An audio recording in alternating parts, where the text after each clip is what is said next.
Doctor Mohammad Yunus লোকটাকে চাই মনে করেন, অনেকে লাফাচ্ছে যে হ্যাঁ ওর কি, আপনি কি বোঝেন ওর খুঁটি কোন জায়গায় বাঁধা, ওর পেছনে কোন দেওয়াল আছে আপনি টের পাচ্ছেন? বিভিন্ন ইস্যু তৈরি করে মাঠে ময়দানে নামেন আর বাড়ি ঘেরাও করব, বাড়ি ঘেরাও করব। আরে ভাই ইউনূস কি আপনি এখনো টের পাননি? আমার এই যে মোবাইলটা কালকে আদালত দিয়েছি 3 বছর পরে, এ মোবাইলে যদি কল আসে সর্বোচ্চ তারেক জিয়ার পিএস অপু ভাই থেকে কল আসবে, এর চাইতে উপর থেকে আর আসবে না।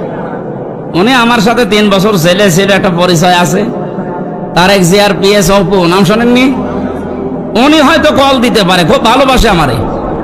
আর ডাক্তার ইউনূসের মোবাইলে কল আসে একেবারে বারাক ওবামা, জো বাইডেন থেকে, শি জিনপিং থেকে। আপনি টের পান, আন্দাজে লাফান, আনসারের নাম নিয়ে